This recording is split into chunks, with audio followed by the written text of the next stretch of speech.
Today we are on Kinder Scout and I'm going to be showing you how to boulder and kind of get down, not sheer rock faces, but just kind of on a gradient, and also kind of how to gorge walk a little bit, but not too much because I'm not really in appropriate gear to be properly gorge walking.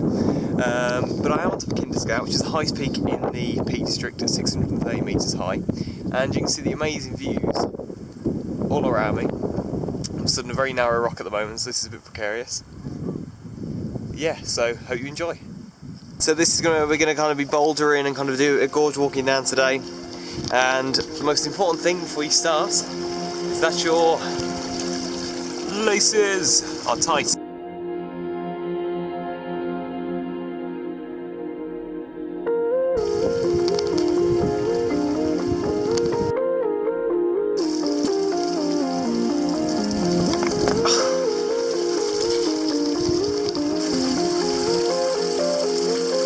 So as you can see from there, the one main thing is about footing the whole way. You've got to plan your route as you go along.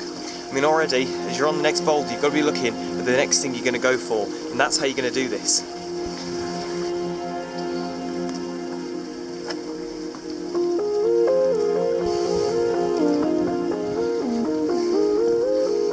Okay, so what you see now is got a bit of a waterfall here, got a bit of a drop, and it means it's going to be a bit of a kind of a climb down.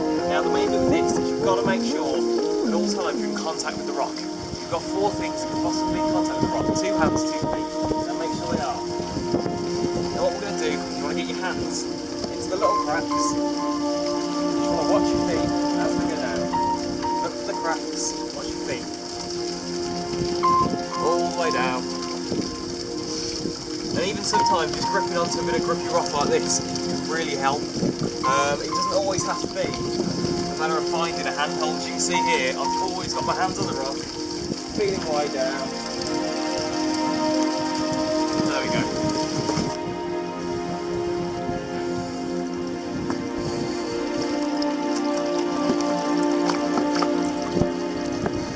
As you can kind of see, we're coming down to the start of the water now, and where it's kind of starting to flow and take the river. So the main bit about this you've got to focus on really is just watching and making sure the rocks you're stepping on aren't way too slippy with the grip on your boots.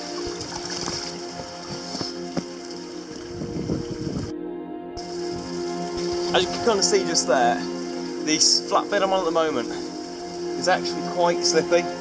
Now at this point I'm relying on my hands, to be honest, and it's all about finding the right spot just to support yourself. Now this doesn't mean you can't use your feet at all. In fact, if anything, you should be using your feet a lot, especially on slippery surfaces, because you might be able to lower yourself around on the crags like this, but you really don't want to have all your weight on your arms because it's going to start to hurt after a bit, and especially if you've got to do it for a prolonged period of time.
So that's it pretty much, coming to the end of the gorge walking now.